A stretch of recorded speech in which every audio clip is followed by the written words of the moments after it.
In a realm filled with magic, mystical creatures, and intense rivalries, Leo stood out as the mightiest knight, renowned for his unmatched skills.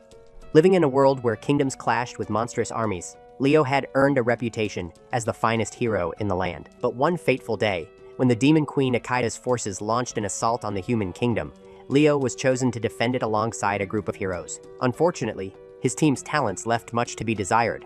Leo was a master of swordplay, archery, and magic, while his companions, well, they couldn't even handle basic combat. Tired of carrying his ineffective team, who struggled with even the simplest tasks, Leo decided to face the demon forces alone.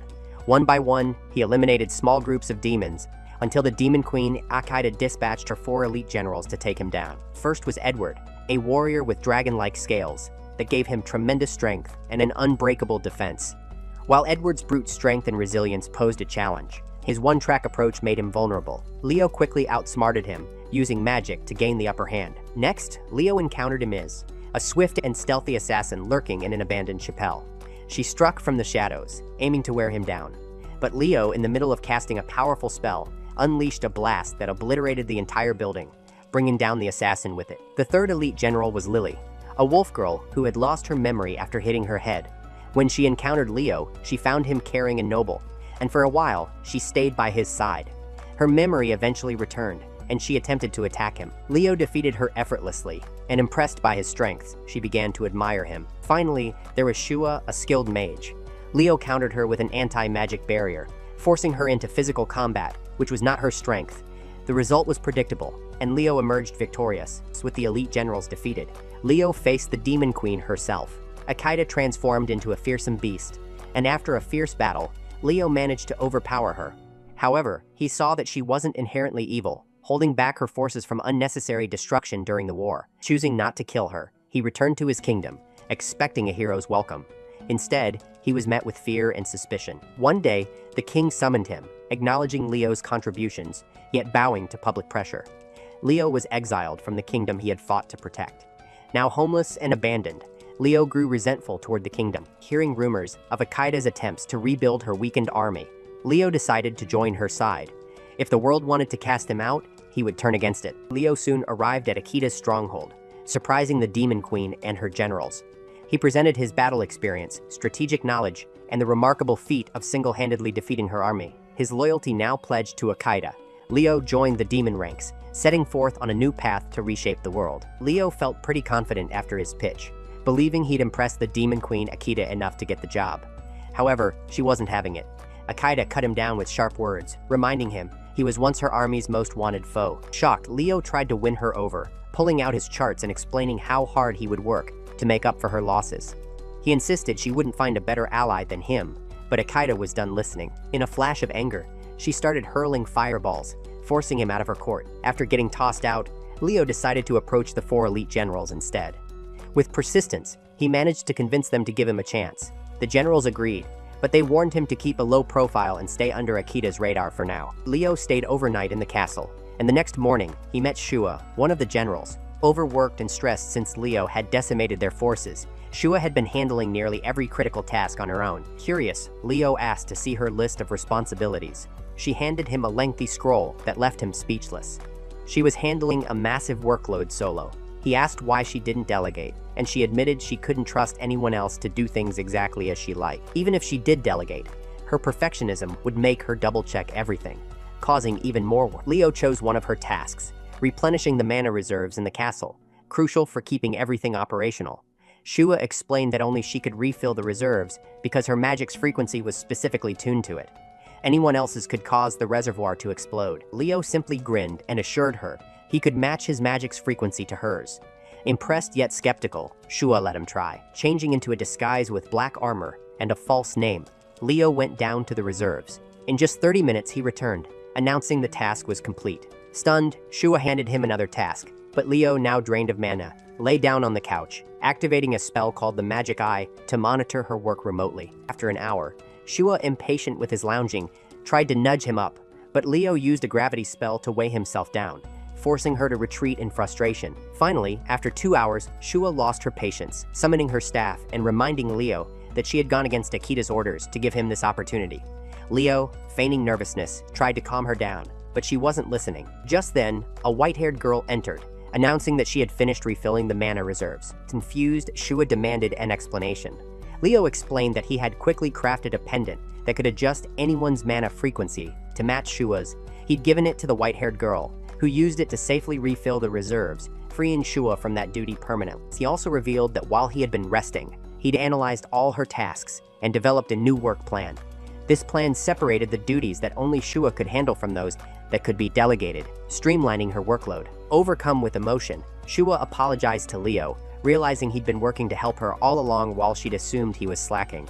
Later that night, Shua called Leo to her chamber. Instead of what she originally planned, they ended up discussing the grim state of the Demon Queen's army, setting a new course to rebuild it stronger than ever. Shua informed Leo that their supplies, including food, were running critically low. The next day, Lily would be heading to the island of Largo to gather the essentials, and Shua emphasized how crucial it was that these provisions made it back to the castle on time. When Leo asked why this was a problem, Shua handed him a report from Lily's last mission. The report was a series of chaotic, crayon-like doodles. Lily's attempts at organization were a mess, resulting in frequent misunderstandings and frustrating delays. Shua requested that Leo accompany Lily to Largo to keep an eye on her, hoping he could teach her to work more effectively. She then explained the island's significance. 3,000 years ago, the Demon King led a failed assault on humans. Durkheim, many demons made peace with humanity, integrating into human society. However, the dragonfolk faced constant persecution and eventually retreated to the isolated island of Largo, where they now resided. These dragonfolk had recently been aiding the demon army, and their support was crucial to rebuilding their forces. Leo suggested that perhaps Edward, one of the dragonfolk himself, might be a better fit for the mission. But Shua reasoned that Edward would likely handle everything himself, leaving Lily without any chance to learn. Leo accepted her logic and agreed to accompany Lily. The next day, Leo and Lily set out to Largo, accompanied by hundreds of demons and beast folk helping transport the supplies. Once they arrived, Leo was immediately struck by the chaos of the operation. Lily, treating everything like a game, started racing through the town, challenging Leo to keep up. Leo chased after her, urging her to stop as her antics caused damage and disrupted the townspeople, potentially risking their alliance with the dragonfolk. When he finally caught up, Leo reminded Lily to stay focused, but she brushed him off, directing the demons to load the supplies onto the transporter and then take a break. As he observed the island, Leo noted how inefficiently things were run. Demons of all sizes were tasked with carrying heavy loads without any division of labor based on their strengths. Leo began brainstorming ways to improve the organization, assigning tasks based on each demon's capabilities. As he explored further, Leo noticed the area was in disrepair, so he asked a demon to handle some basic maintenance. The demon refused, saying he only took orders from a general. Frustrated, Leo returned to his tent, overwhelmed by the challenge of guiding Lily, who seemed oblivious to the consequences of her actions. He worried that if the dragonfolk grew tired of their reckless behavior, they might withdraw their support, which would be disastrous for the demon army. While Leo was mulling over the situation, Lily entered the tent and noticed his frustration. Concerned, she made him lie down and dashed out, trying to trade supplies for medicine.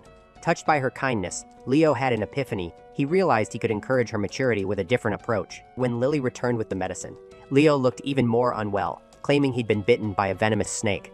In reality, he had summoned the snake himself and could dispel the venom's effects whenever he wanted. He told Lily that his only hope was a special blend of herbs found on the island's east side. Lily, visibly alarmed, prepared to find the herbs, determined to help him. Leo saw this as the perfect opportunity to guide her while sparking a sense of responsibility, hoping it would teach her to handle her duties with more care and dedication. As soon as Lily dashed off, Leo broke the venom's effect and sent his magical eye to follow her. He had set up a series of challenges along her path, hoping they would teach her to rely on her demon allies for help. Racing through the fields, Lily transformed into her divine wolf form, gaining a massive boost in speed and strength. Before long, she encountered her first obstacle, a huge boulder blocking the way. Leo had enchanted it with invincibility magic, making it immune to any attack. Lily charged at the rock, hitting it repeatedly and growing frustrated as her efforts barely left a scratch. Leo had intended for her to seek help from the nearby village spellcasters, who could easily clear the rock. But to his surprise, Lily's relentless headbutts caused small cracks to form. Shocked but determined to proceed, Leo hoped she'd still need assistance with the next obstacles. Soon, Lily entered a cave filled with slimes that multiplied when hit.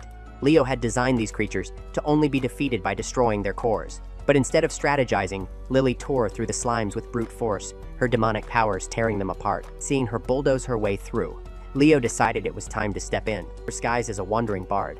Leo followed her until she reached a cliff with a vast canyon between her and the path forward. Stuck, Lily hesitated. That's when Leo, as the bard, approached her. She asked him for advice, and he responded with a rhythmic rap, hinting that teamwork was the key to overcoming challenges. Inspired, she turned to him, announcing that she understood, only to leap off the cliff into the canyon below, swimming across to the other side and climbing back up. She thanked him and continued on her way, leaving Leo baffled and exhausted by her antics. Shaking his head, he returned to camp, convinced that he couldn't teach her anything more. The next morning, Leo awoke to find that Lily had returned overnight. She'd gathered the herbs, made a remedy, and even fed it to him before letting him rest. Grateful, Leo thanked her, recognizing her kindness and loyalty. Then Lily handed him a piece of paper, covered in crayon scribbles. To his astonishment, she had created an entire work plan, organizing the demons based on their strengths. Curious, he asked how she'd come up with such an idea. Lily explained that she met a wise bard who taught her the importance of teamwork, inspiring her to develop the plan. Delighted, Leo realized she was more insightful than he'd thought. She just needed clear, direct guidance rather than subtle hints. Thanks to her new plan, the supplies made it back to the castle without any issues. When Leo reported back to Shua, she praised the smooth outcome, but informed him that Akita had urgently summoned him. Feeling a surge of nervousness, Leo worried Akita might discover his true identity. He knew she was as fierce a fighter as Edward and as skilled a mage as Shua, so deceiving her would be no small feat. However, if he delayed, she might grow suspicious. Noticing Shua's concern, Leo reassured her with a confident smile, promising he'd handle Akita. With his resolve firm, he prepared himself for the Queen's summons, ready to face whatever lay ahead. Leo donned his black armor and made his way to Akita's chamber, where he was greeted by an unexpectedly cheerful, slightly tipsy Akita. She welcomed him warmly, saying she had been eager to meet the one who'd lighten Shua's workload and help Lily become more organized. She led him to a long table laden with food from across the lands and various bottles of liquor, inviting him to sit and enjoy the spread with her. Taking his place at the table, Leo tried to stay calm, eating and drinking with Akita as they chatted. But soon, she noticed something odd. Why was he keeping his helmet on even while eating and drinking? She insisted he take it off. Panicking, Leo joked that he was so unattractive, it would scare anyone who looked at him, so he had to keep his armor on. Too intoxicated to care about his excuses, Akita moved to remove his helmet herself. Caught off guard, Leo barely managed to change his face into that of another human just in time. She looked surprised, clearly expecting a demon, but shrugged it off and returned to her seat. As the conversation continued, Leo nervously poured more wine for her, hoping she'd pass out soon. But Akita turned out to be a formidable drinker, eventually forgoing her glass and drinking straight from the bottle. During a pause, she mentioned that both humans and demons were welcome in her army. She didn't discriminate. Seeing an opportunity, Leo casually asked why she didn't allow the hero, Leo, to join if she didn't mind humans in her ranks. Her expression darkened instantly, and she vented her frustrations, calling the hero a menace she'd never trust in her army. She admitted that, while he might be as strong as 1,000 soldiers, he was too dangerous to let in, as he would likely destroy the demon army from within. She also revealed he was the reason she hadn't acquired the Philosopher's Stone, which could have brought her closer to her goal. Leo was taken aback, not knowing Akita was after the Philosopher's Stone, a legendary artifact rumored to have powers like turning wastelands into green fields, and even granting immortality. Curious, he asked why she didn't just request it from humans, but she brushed the idea aside, saying humans were too selfish and fearful to give up such power. Leo then asked what she intended to do with the stone, as she didn't seem like someone who sought fame or immortality. Akita's tone softened, and she shared her dream of transforming the demon world. It was a harsh, barren land with poisoned air, toxic water, and constant clan wars that only brought endless bloodshed.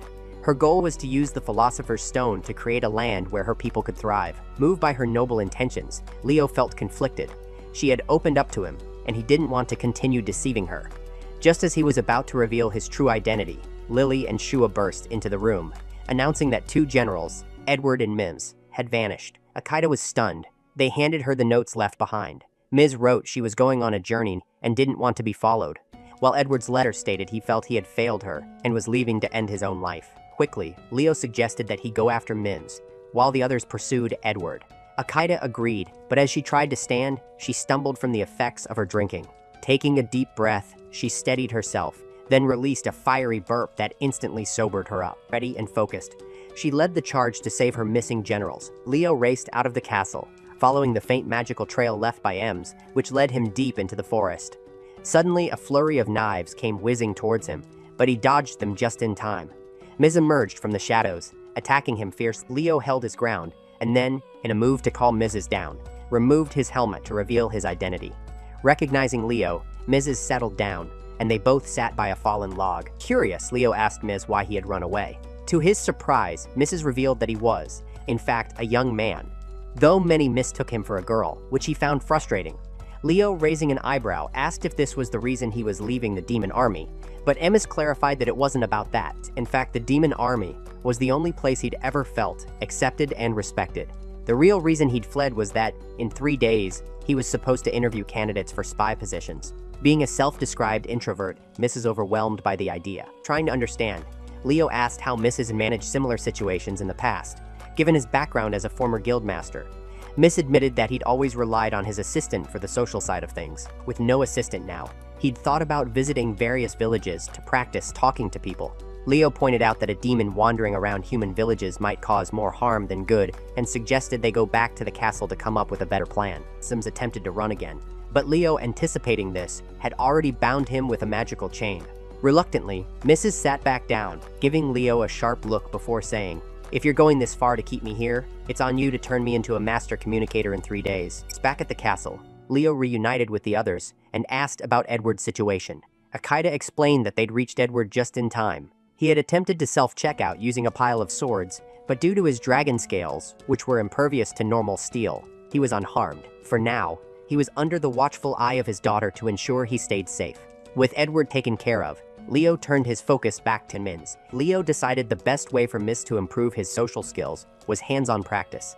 He set them up with part-time roles at the castle's tavern, where Leo would act as a waiter and Miss, disguised as a waitress, would shadow him. For the first few hours, Mrs. mostly followed Leo around, observing his interactions as Leo guided him in the art of conversation, teaching him to listen to others and respond thoughtfully. Eventually, Leo sent Mrs. out to take orders on his own.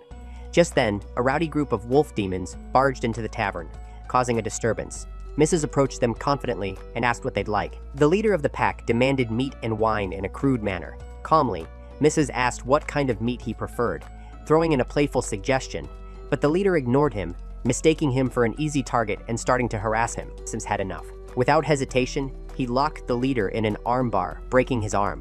The other members of the group lunged at him, but Mrs. swiftly overpowered them, tossing them all out of the tavern. After their shift ended, they returned to Leo's quarters, where Leo congratulated Miss on his progress, saying he'd kicked butt in more ways than one. Ms. beaming thanked Leo for his guidance, feeling more confident in his social skills than ever before. Leo wasn't done with MS's training just yet. He suggested they do a mock interview, where Miss would act as the recruiter and Leo as the applicant. This would help Mrs. learn quickly, he explained. Encouraging Mrs. to ask anything, Leo promised to give honest answers. Miss didn't hesitate, diving straight to the point by asking Leo why he'd truly joined Akita's army, as he doubted Leo's intentions to harm humanity. Taken aback by the question, Leo tried to brush it off with humor, but Mrs. persisted, pressing him for a real answer. Miss went on to explain his own complicated past. Born half demon and half human, he was rejected by human society. Eventually, he was sold to a spy organization that trained him as an assassin, treating him like a disposable tool. Though his skills kept him alive, the cruel treatment fueled his deep hatred for humanity. So, when he heard of Akita's crusade against humans, he secretly assisted her. Once, during her siege on a major town, he opened the main gates for her army, expecting her forces to slaughter the townspeople. To his shock, Akita spared as many lives as possible, arrested corrupt officials, and redistributed the town's wealth and food stores to the poor. The townspeople grew to respect her more than their previous leaders, even throwing feasts in her honor. Impressed by her actions, approached Akita, eventually becoming one of her most trusted generals, running a network of spies. Yet, his true goal of humanity's destruction was something he'd hidden from her. His plans ran smoothly until Leo entered the scene, toppling his entire career. He reminded Leo of the day he was defeated, how he'd warned Leo to end his life then and there, or else he'd make sure humanity paid. Leo had simply told him to explore the world and meet new people, saying things weren't as bleak as they seemed. Leo, touched by Mrs. story, decided to share his own. He told Mrs. that long ago, this very land was once known as Japan, a highly advanced nation. One day, the ground split open, and hordes of demons and monsters surged up from the underworld, drawn to Earth's warmth, but unwilling to coexist with humans. Thus, a brutal war between humans and demons began. The humans, weaker by comparison, struggled to fight back, as it often took many to defeat a single demon. To even the odds, scientists created super soldiers by merging human DNA with that of demons. Leo was one of these hybrids, the only one who survived the grueling modifications. He became humanity's ultimate weapon, defending them against countless demon invasions. But once the battles ended, humanity forgot him entirely. Mrs. looked at him in disbelief and asked if he didn't feel bitter, especially after sacrificing so much for people who'd cast him aside. Leo explained that being forced to leave the kingdom actually made him feel free, liberated from a toxic role he'd held for centuries. He no longer felt responsible for humanity's survival and could finally step back. Mrs. was amazed and asked Leo just how long he'd been protecting humanity. Leo answered that he'd lost count after 1,000 years. He then added that he was also the mysterious sage who'd appeared a century ago to defeat the former Demon King, leaving Miss absolutely stunned. Miss, still stunned by Leo's story, decided he'd heard enough for one day and went to rest. The next morning, Leo was summoned by Akita, who handed him a letter from Edward. In it, Edward announced he was stepping down from his role as general, feeling unfit to lead. Recently, he had led his troops in a battle against a monstrous chimera. Attempting to teach them how to fight such a beast, Edward had grown frustrated as none of them had ever encountered a creature like it and were too intimidated to face it. Impatient and dismissive, Edward began calling them snowflakes, boasting how he'd handled similar monsters effortlessly when he was their age. Frustrated, he had taken full responsibility for the failure, stepped down as general, and passed the role to his daughter, Juliet. Kaida expressed concern to Leo, worried she was piling too much responsibility on him without thinking. Leo reassured her, saying he'd handle it and would reach out if he needed help. Determined, he went to find Juliet to understand more about the situation. When he met Juliet, she explained that the issue lay in Edward's unrealistic expectations. He thought every demon should be as powerful as he was, failing to realize that each demon had unique strengths and weaknesses. Edward had been born with a rare gift for combat, yet he mistakenly believed his strength was purely a result of his hard work. Juliet admitted she respected her father deeply. He had always been there for her, but she knew he needed a reality check, and she hoped Leo could help him understand that everyone has their own abilities. Leo listened carefully and devised a plan. He took Juliet and Lily with him to a mining site where some of Lily's team had recently uncovered an ancient machine golem, a relic from the time when humans possessed advanced technology. This golem was built specifically to counter powerful demons, and Leo believed it would serve as the perfect lesson for Edward. He activated the golem and set it to approach Edward's training ground, then cast an invisibility spell on himself and the others to observe what would unfold. The massive golem emerged from the forest and began moving toward Edward and his troops. Alarmed, the soldiers wanted to retreat, but Edward ordered them to attack. Despite their courage, their weapons barely scratched the golem's sturdy armor. Frustrated, they ran back to Edward, insisting they couldn't penetrate its defenses. Refusing to let them retreat, Edward urged them to stand their ground. However, the golem soon charged up a powerful laser, aiming directly at the soldiers. Realizing they were in serious danger, Leo cast a protective barrier just in time, shielding the troops from the blast that could have leveled a mountain. As the golem fired another beam, Leo deflected it once more, but the troops, terrified, finally fled, leaving Edward alone, determined not to back down. Edward charged the golem, only to have it draw a laser sword. Leo yelled for Edward to duck, saving him just in time, but the golem's next attack grazed Edward's shoulder, injuring him. Recognizing the risk, Leo offered to guide Edward through the battle, but his instructions were too complicated for Edward, who grew increasingly tense. Frustrated, Leo called Edward an idiot sandwich for failing to grasp the tactics, and Edward retorted that it might be basic knowledge for Leo. But no one else had experience fighting such an enemy. That was exactly what Leo wanted him to understand. He instructed Edward to strike the golem's sword from the side, shattering it. With Leo's guidance, Edward managed to break the weapon, and just then Juliet stepped in, encouraging her father to target the golem's torso, the machine's vulnerable spot. Together, they put an end to the golem's threat, and Edward, humbled, finally began to understand that strength alone wasn't enough.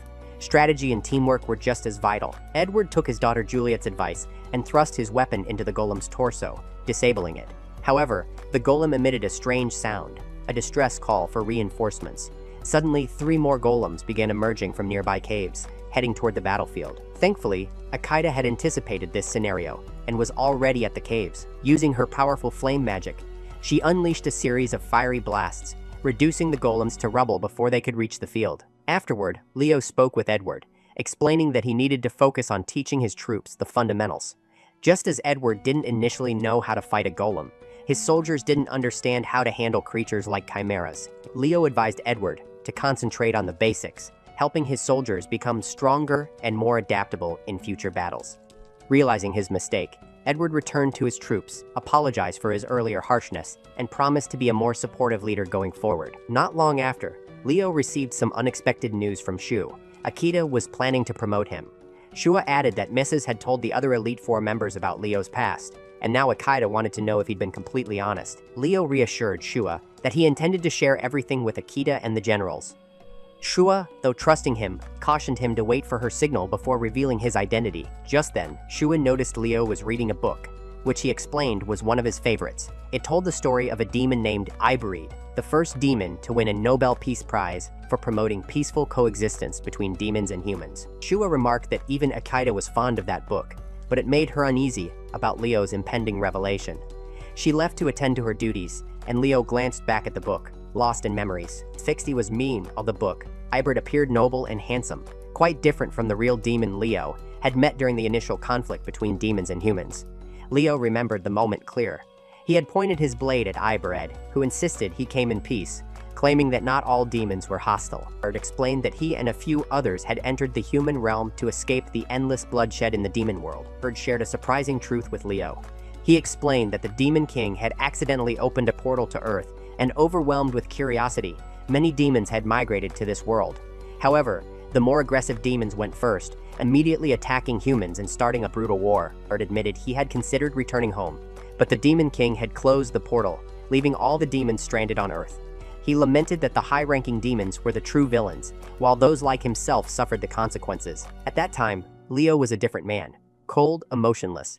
Still, he saw Iberid's value as a potential source of intelligence and chose to spare his life, taking him to a containment facility rather than executing him. During their silent journey, Iberid, visibly nervous, broke the silence by asking Leo his name. To Iberid's surprise, Leo actually smiled, as no one had ever asked him that before. He then opened up to Iberid, revealing that he was one of 12 artificial super soldiers created to protect humanity. Iberid expressed pity for him and asked what he planned to do if he managed to defeat the demons. Leo's answer was simple. He would wait for the next threat to save humanity from. Iberid pointed out the harsh truth. That during times of peace, Leo would have no purpose, and because he couldn't age or die like regular humans, he would find himself aimless, possibly even wishing for new crises to give his life meaning. Those words struck a chord with Leo. He assured Iberid that he was the weakest of the 12 artificial heroes and would likely perish in the war. But Iberid's insights lingered in his mind. As the backup squad arrived to take Iberid into custody, the demon vowed to dedicate his life to fostering peace between demons and humans. Leo closed the book, recalling Iberid's determination. He couldn't help but wonder if his own purpose was beginning to shift too. Leo recalled Iberid's farewell words, spoken with such intensity. If humanity ever turned against him, Leo was free to follow his own path. At the time, Leo hadn't fully understood Iberid's words, but they lingered in his memory. It was the year 2060 when Iberid shared this wisdom, and as Leo snapped back to the present, he felt grateful for the demon's advice. Determined, Leo donned his Black Knight's armor once again and made his way to meet Akita. Reflecting on Iberid's wise words, he decided he was ready to reveal his true identity and his reasons for aiding her. Meanwhile, Akita was in her office, eagerly preparing for Leo's promotion. She had grown to trust him deeply and believed he was worthy of becoming her 5th general. However, just as she was about to proceed with the ceremony, a servant rushed in, breathlessly informing her that the portal to the demon world was closing. Shocked, Akita hurried to the portal with her generals by her side.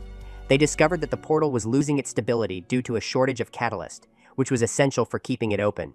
Alarmed, Akita worried that all their recent progress could be undone if the portal closed. Using the combined magic power of Leo and Shua, they managed to temporarily stabilize it. Still, Akita called an emergency meeting to discuss their next steps. During the meeting, Lily asked why the portal closing was such a big problem. Akita explained that if it shut, it could take centuries to open a new one, leaving the demon realm to continue suffering without any means of assistance. She declared they had only 1 week to decide on a course of action before the portal closed for good. Siwa proposed 2 options. The first was a full retreat, returning to the demon realm, while they still had a chance. However, most of their forces were demi-humans who lived in the human world, and they couldn't be taken along. Edward added that they'd also have to disband, going their separate ways. Lily objected, not wanting to lose the friendships they had all recently formed. Siwa then presented a second, riskier idea: gather all their strength for an immediate assault on the human capital to seize the Philosopher's Stone. The generals, however, were doubtful. Their army was weakened, and even humans could likely repel them in their current state. Still viewing Leo as an ally of humanity, Akita shuddered at the thought of facing him again. She asked the disguised Leo if he had ever encountered the human hero.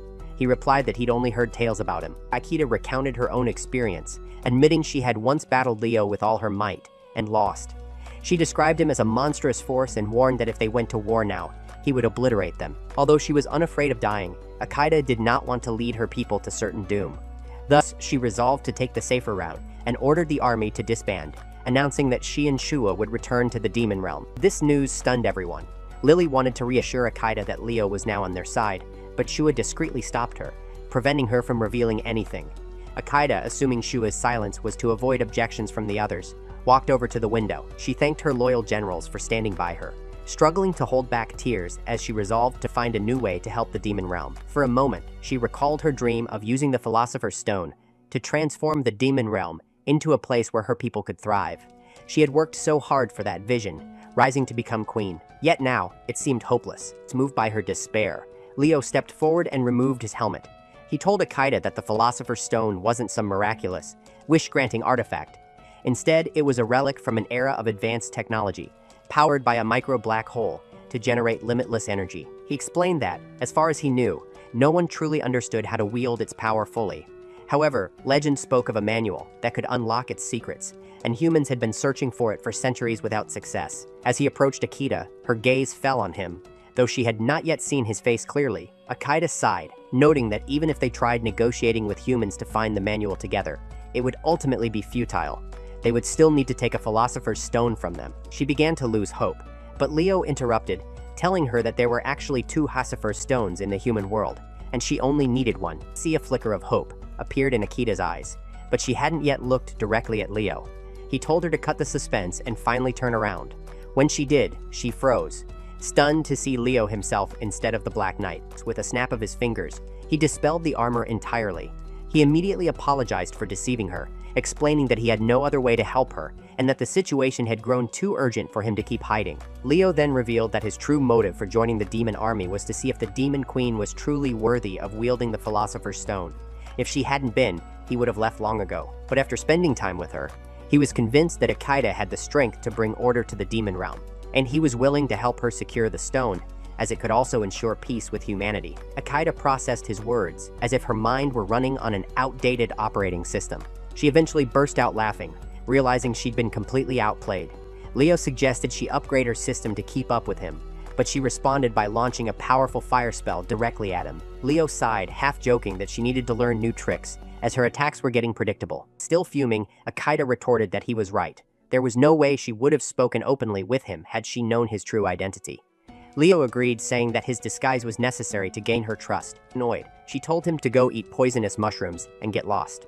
Her generals, more entertained by her creative insults than shocked by Leo's reveal, chuckled as Akita's anger continued to boil, especially since her spell hadn't harmed Leo at all. Before things escalated, Lily and Shua clung to Akita, insisting that Leo had truly helped them. Edward and Miz joined in, vouching for him as well. After listening to her general's praise, Akita reluctantly agreed to hear Leo out. Leo then explained that the second Philosopher's Stone was hidden in the nearby mountains, guarded by a powerful being. Akita looked concerned, realizing that if Leo considered the Guardian a threat, they could be in for a serious challenge. Her generals, however, reassured her that they could face any obstacle if they worked together. With that, Leo led Akita and her generals to the snow-capped mountains. Akita, still not entirely trusting Leo, asked if he was certain the stone was there. He confidently assured her it was. The two exchanged playful jabs as they ascended the mountain, each testing the other's patience. The biting cold began to wear on Lily, unaccustomed to such harsh weather, though Shua quickly cast a warming spell to ease her discomfort.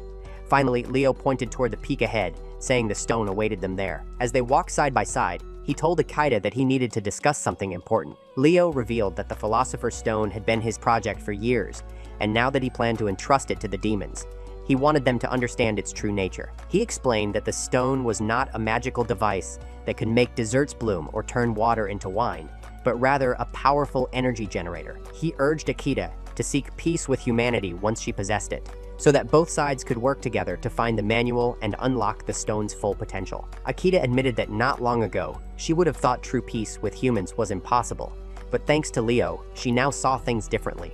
Leo warned her that even if peace was achievable, it would be a difficult road ahead. Undeterred, Akita declared that as the strongest demon queen in history, she would make it work somehow. Leo smiled, praising her resolve, though Akita couldn't help but notice a brief, somber look in his eyes.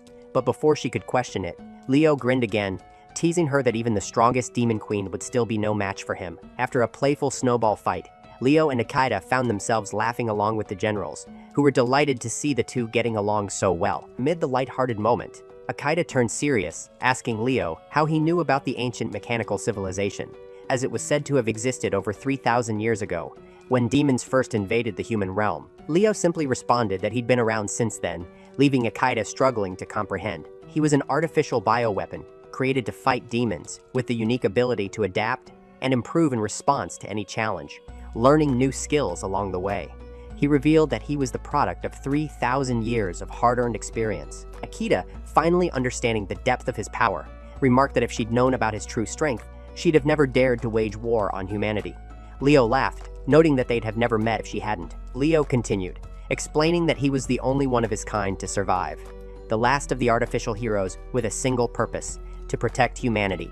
Over centuries, he had saved the world time and again, but in times of peace, he began wishing for danger, just so he could feel needed, realizing he couldn't enjoy the peace he'd fought so hard for. As he saw it, his continued protection might even be holding humanity back, as they would learn to survive and grow on their own if left to face their challenges. He admitted that these thoughts had been driving him to the brink, confessing that he might soon turn against everything he'd once sworn to protect, perhaps even destroy the world, just to save it all over again. Taken aback, Akita began to respond, but before she could, the other generals arrived.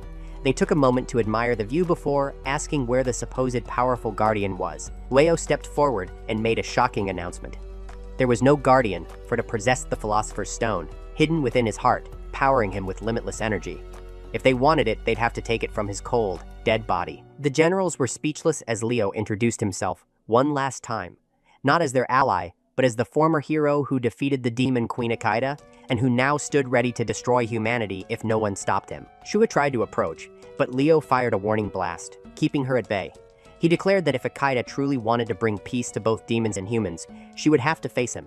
Without warning, he lunged at them, challenging them to be the heroes who would save humanity this time. As Akita stared at the formidable warrior before her, memories from childhood surfaced. She recalled the bards singing of the terrifying hero who defeated both the mighty first demon king and the genius second demon king. She had once boasted that if she ever met this so-called hero, she would put him in his place.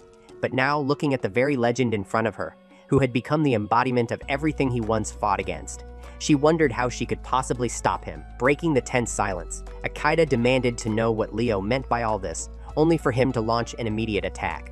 His relentless strikes drove her back as she called out, asking if he'd woken up on the wrong side of the bed. His blows intensified, sending her crashing to the ground and shattering the rocks around her. Akita narrowly dodged his next powerful strike, feeling the raw force of his attack. With a grim expression, Leo muttered that he had been created to protect the world. But if humanity no longer needed him, he would make them realize their need by plunging them into chaos. He slashed at Lily, who barely dodged in time. Akita, scrambling to her feet, shouted, "Why destroy what you've protected for so long?" Leo laughed maniacally, retorting that after millennia of protecting Earth, he deserved the right to break it once in a while. Laughing like a madman, he sent a shockwave that knocked Akita off her feet. He moved to strike her down, but Edward intervened, blocking Leo's blade in time. Pushing him back, Edward urged Leo to snap out of his madness, while Shua called out, pleading for him to return to his senses. But Leo's cold expression showed he was far from listening. Leo shoved Edward back with ease, attempting to strike him down, but Shua quickly reacted, casting a powerful binding spell.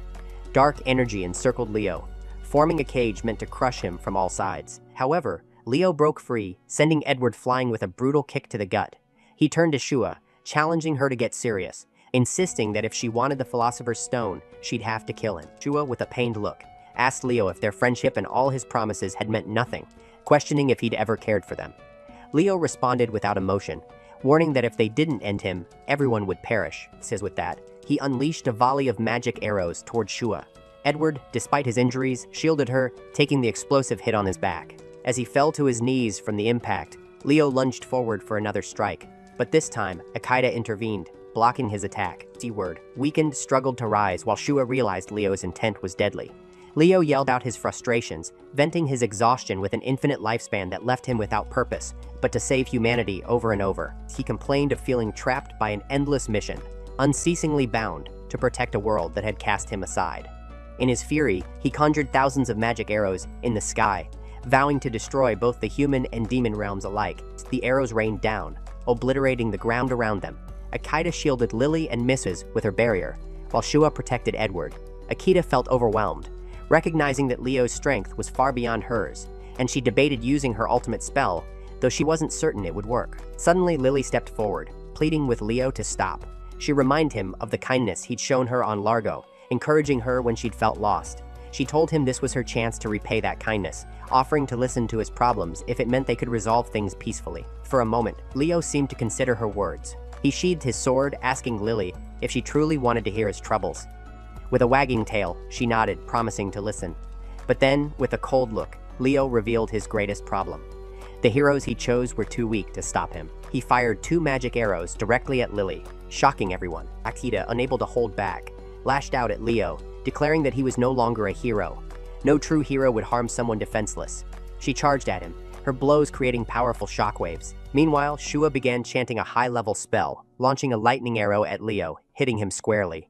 Yet, even this did nothing to faze him. Smiling darkly, Leo taunted them, saying that his chosen heroes were finally taking things seriously, and dared them to come at him with the intent to kill. Rising to the challenge, Edward steadied himself, grateful for all Leo had taught him about respecting the strengths and weaknesses of others. Declaring Leo a true friend, Edward vowed to stop him at all costs. Unleashing his dragon blood, Edward's body transformed, tough scales covering him as wings grew from his back. Akita realized he was finally serious. With fierce determination, Edward charged at Leo, vowing to pull him back from the darkness. He struck with a powerful blow, followed by a fiery breath attack that Leo dodged with ease. When Edward leapt in for another strike, Leo caught his sword barehanded, using an ice spell to freeze both the blade and Edward's body. Edward grinned defiantly, declaring that it would take more than that to bring him down. But Leo countered with a powerful fire spell, and the sudden shift in temperature weakened Edward's scales. With a final, brutal blow, Leo sent him crashing into a nearby rock. Infuriated by Leo's resilience, Akita and Shua decided to launch a combined assault. Akita struck first with her sword, giving Shua time to trap Leo in a stone prison, then followed up with a powerful fire spell. However, when the smoke cleared, Leo stood completely unscathed. Akita's heart sank, realizing they might be outmatched. Frozen in place as Leo advanced, Akita was suddenly saved when Mrs. leapt in, executing a lethal technique. Leo narrowly dodged, sustaining only a minor cut. With Ms., the skilled assassin, at her side, Akita regained confidence. She told Miss to support her, and they attacked together. Akita kept Leo focused on her while Miss attacked from behind, but Leo deflected both assaults with ease.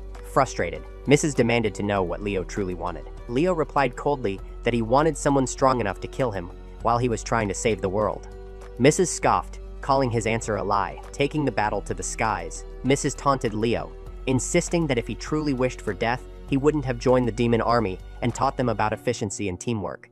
Someone bent on destruction wouldn't care about the future. As they clashed midair, Miss created shadow clones to distract Leo, shouting that he didn't want to destroy the world or humanity. Leo destroyed each clone one by one until Mims, attempting a sneak attack, was paralyzed by a touch from Leo and plummeted to the ground. Leo laughed darkly, declaring that 3 heroes were already down, and vowed to tear the world apart so he could save it again. Just then, Lily, transformed into her white wolf form, charged at Leo. He blocked her with one arm, commenting that she was finally ready to fight. Lily cried, saying she didn't want to fight him. She wanted to help him. Seeing her genuine sorrow touched something in Leo, but he quickly knocked her out, leaving her unconscious. Watching her fall, Akita realized that Leo was a monster with strength surpassing the combined might of humanity and demonkind. She feared he would kill her and her friends first, then wipe out the humans, and finally the demons. Knowing she couldn't afford to hesitate any longer, Akita resolved to use her ultimate spell. She telepathically requested Shua to hold Leo off for 40 seconds, even though she doubted she could last that long against him. Despite her own misgivings, Shua smiled, accepting the task. Akita thanked her, promising her the finest wine if they survived, and then began gathering her magic for the final spell. As she prepared, Akita recalled a spell her father, the former Demon King, had taught her before passing his title down. She'd once dismissed it as an ancient relic, a spell from a caveman era, but her father had insisted it was a crucial legacy, designed by one of the greatest demon sorcerers. This spell was specifically meant to defeat the seemingly invincible hero, though it had never been used and its effectiveness remained untested. Meanwhile, Shua clashed with Leo, matching him spell for spell as best as she could. Leo countered each of her attacks with ease, mimicking her moves. Frustrated, Shua lashed out, accusing him of not truly wanting to kill them. He hadn't finished off Edward when he had the chance, and he'd hesitated when Lily tried to help him. She sent wind blades toward him, but Leo countered each one, closing the gap between them. Shua screamed that he didn't want to destroy the world, but rather himself, terrified of a future where he was no longer needed. She hurled a fireball at him, and Leo countered with an identical spell, resulting in a massive explosion that lit up the entire area. When the smoke cleared, Leo was nearly upon her. Shua cried out that all he truly wanted was to die, leaving the demons as the heroes who had saved the world from him. Shua, furious, called Leo an idiot, mocking him for coming up with such a weak plan after 3,000 years of life. Leo ignored her words, landing a punch that sent her flying. He was about to finish her off with a blast of hellfire when a pillar of light erupted from behind him. Turning, he saw Akida, having completed her ultimate spell. This was the spell her father had taught her, one that consumed all her mana to disable a hero's powers for a short time. It was known as the Hero Binding Spell, Anti-Leo. Akida fired the spell toward Leo, desperate to end this battle. To her shock, Leo didn't dodge. Instead, he looked at her with a sad smile, murmuring a quiet thank you before the spell struck him. As the spell took hold, Leo was suddenly swept into a flood of memories. He remembered his origins as a bioweapon, created with one goal: protect humanity from evil. This purpose was drilled into him, playing on an endless loop in his mind. At first, Leo was single-minded, gladly fighting the demon invaders and feeling fulfilled in his role. He fought alongside friends, bringing about peace and celebrating with ordinary humans. But as the world grew peaceful, he realized a hero was no longer needed. He began to feel lost. When wars erupted among humans, Leo jumped in, as it made him feel alive again.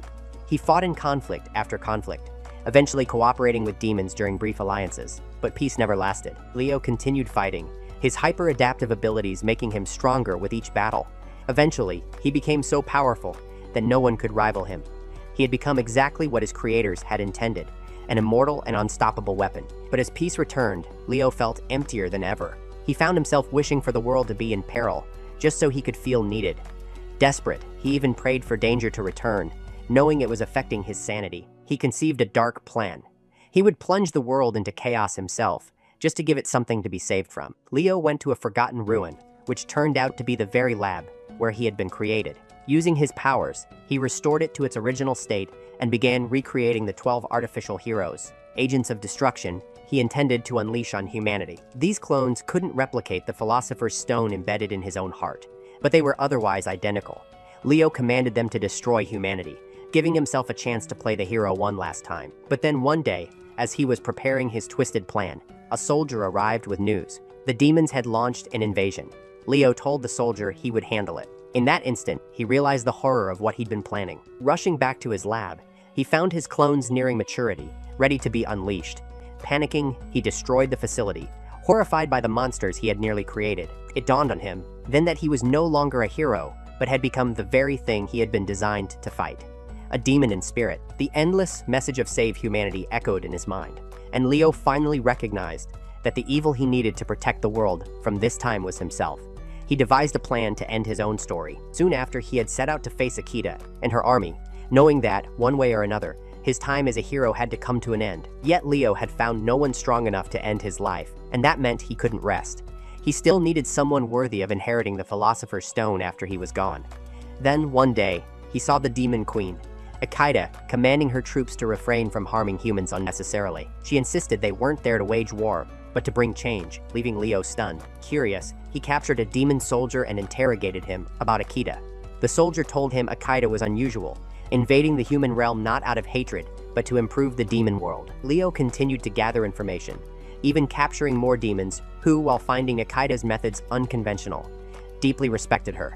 She fought beside them on the front lines and valued every member of her army, even the ones often overlooked. Intrigued, Leo used his magic to spy on Akita, sensing she could be the successor he'd been seeking, someone who might finally bring peace between humans and demons.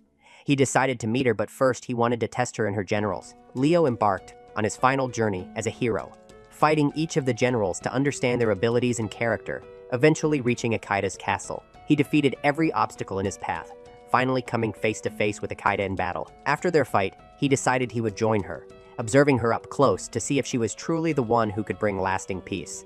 And now that decision had led him here, to this very moment, as Akita's ultimate spell hit him, stripping away his powers. Leo cried out as the spell took hold, binding his strength. Akita strained under the immense burden of restraining an opponent so much stronger than herself, her body trembling as she fought to hold him. She was exhausted, yet she refused to relent, even as tears of blood streamed down her face. Leo felt his body become sluggish, his once formidable abilities reduced to nothing. He was as weak as he'd been in the beginning, and for the first time in ages, he smiled, thinking that death was finally approaching. He looked at Akita, who was giving everything she had. He could see the trust in her eyes, her faith that her friends would finish him. Akita, too, was struck by the weight of his name, realizing it matched the one in the hero binding spell, a name that had existed for hundreds of years. She hadn't thought any human could live that long, but she finally understood that Leo had been alive for 3,000 years. She pitied him, a hero without family, friends, or a place to belong. As their gazes met, Leo admitted that his deepest wish was for someone to see him not just as a hero, but as a person. Even now, he didn't want to die. He longed for someone to save him from his lonely fate. He was grateful. He'd chosen Akita and her generals as his final companions, trusting them to bring peace after he was gone. He cherished the time he'd spent with them, hoping to enjoy a bit more of it, yet knowing that his journey had to end. At this moment, the 4 generals had recovered and gathered around him. Akita gave the command to honor Leo's final wish and grant him the death he deserved as a hero. Edward struck first, slashing across Leo's chest, followed by Mrs. Knives piercing his body. Lily clawed over his wounds, and Shua unleashed a powerful lightning spell. Leo, knowing this was the end, smiled as he collapsed to the ground. The entire group fell silent, each mourning the loss of their unlikely companion. Akita dropped to her knees, crying out in despair. Despite the overwhelming damage, Leo was still alive, barely hanging on. He smiled, saying it felt refreshing to finally lose after 3,000 years. As they gathered around him, he looked up at them with a faint grin. Lily moved forward, wanting to be near him, but Mrs. held her back. Akita asked if he'd enjoyed pretending to be the villain, and he admitted he had fun. She scolded him, saying she deliberately held back and let the spell hit him. Leo chuckled, admitting he'd felt sorry for them. They were putting up quite the struggle. Shua, still in shock, asked if this had been his plan from the beginning. Leo confirmed it, saying everything had gone exactly as he'd intended. Akita, frustrated, scolded him for nearly killing all 5 of them just for his little villain act. Leo urged Akita to take the Philosopher's Stone from his heart, warning her that she only had 5 minutes. He had temporarily cut off the stone's energy supply to his body, but he could only do it once. If they didn't remove it, he'd soon recover. Smith stepped forward, asking if he just needed to pull it out. Leo, ever the joker, told him to test his pull-out game. Miz moved closer, but Lily stopped him, tearfully pleading for Leo's life, crying for Akita not to go through with it. Akita glanced from Lily's tearful face to Leo, who wore a mischievous smile. She realized that, in the end, Leo had never intended to harm them or the world. He just wanted them to be the heroes who could end his long, lonely life. She asked him if he had any regrets, to which Leo cheekily replied that he didn't, especially since he'd remembered to delete his browser history before the battle. Deciding it was time to pull the plug, Akita knelt by his side, as Leo whispered an apology for all the trouble he'd caused. But instead of removing the stone, she slapped him on the backside and stomped on his foot. She announced that it would be far too much work for her to negotiate peace with humans just because a dying hero suggested it. Instead, she appointed him as the official ambassador between the human and demon worlds. Leo's face filled with panic as the seconds ticked down. He begged Edward to remove the stone, but Edward merely chuckled, agreeing with Akita. He added that his daughter, Juliet, had taken a liking to Leo, and he wanted him to stick around for her sake too. Lily joined in, pinning him down and scolding him, asking why he had tried to handle everything on his own. She reminded him that she'd been able to talk to him about her troubles, so why couldn't he do the same? Tears welling up. She admitted she didn't understand why he wanted to die, but assured him she'd always be there to help him through anything. Smith was next, kicking Leo and reminding him that he'd been the one to teach him the art of communication. He pointed out that Leo's body language clearly indicated he wanted to live. He scolded Leo for denying his desire to stay and began kicking him again for good measure. Desperate, Leo turned to Shua, pleading for her help as only 2 minutes remained. Shua pointed her staff at him, demanding to know why he wanted to die. Leo yelled that his only purpose was to protect humanity, and his self-awareness had let him overcome the limiter, preventing him from thinking harmful thoughts. Shua replied that if he could override one limiter, he could override his singular mission too. Frustrated, Leo insisted it wasn't possible, but Shua shouted at him to try. With no choice, Leo focused inward, journeying into his subconscious, where the message to protect humanity from evil repeated on an endless loop. He cursed Shua for suggesting this, as he had no clue how to turn it off. But as he desperately pleaded with the voices to stop, to his shock, they finally obeyed. Returning to reality, Leo wondered if he had been limiting himself all along, believing he had no choice but to save the world. Kaida reminded him that only 30 seconds remained, offering once more to end his life, if he still wished. Leo then remembered Iberd's words, to live however he wanted once his mission was complete. As he considered those wise words, the wound in his chest began to close, and tears streamed down his face. Akaida extended her hand, telling him he didn't have to be alone anymore. Leo grasped her hand, and as the hole in his heart healed, Lily rushed forward to hug him. Soon after, Leo found himself settled into life at the Demon Queen's castle, carrying out his daily responsibilities. He checked in on the territories overseen by his friends before returning to the throne room, where he found everyone passed out after a night of celebration. Leo chuckled, commenting on how relaxed they'd become, and Akita, sprawled on a couch, agreed, laughing at the idea of falling asleep in the presence of the hero she'd once feared. Akita teased Leo, noting that his initial reason for joining them had never been to destroy humanity. Leo shrugged nonchalantly. She asked if he had any regrets, warning that he might not get another chance to die for a long time. Smiling, Leo replied that he was happy to help her fulfill her dreams, and had no regrets. He assured her he'd do everything in his power to support her, vowing to help her so that she'd never have to play the role of a villain again. Akaida laughed at his earnest words, but she took his hand, accepting his promise. At that moment, Edward's daughter Juliet burst into the room with urgent news. Seeing Akita and Leo holding hands, she immediately turned away, embarrassed at interrupting what seemed like a romantic moment. Akita blushed, quickly explaining that there was nothing going on. Juliet then reported unrest in one of their territories, warning it could escalate into a riot. Akaida roused her generals, ordering Edward to take charge of quelling the disturbance. Moments later, an elderly demon arrived, asking for Lily to help deliver essential supplies to Largo. Then Shua's assistant entered, informing her of a malfunction in one of the magic reservoirs. Lastly, the dining hall manager requested Mrs. Assistance as a server, due to a large influx of customers, with more and more demons arriving at the door, all needing help. Akaida turned to Leo, playfully ordering him to get to work. Leo, smiling, promised to take care of everything himself, and encouraged her to go take a well-deserved nap. With that, Leo stepped forward into his new life, free from his hero's burden, ready to serve as the bridge between two worlds. If you enjoyed this story, check out our other tales, like the one about a reincarnated hero who becomes the strongest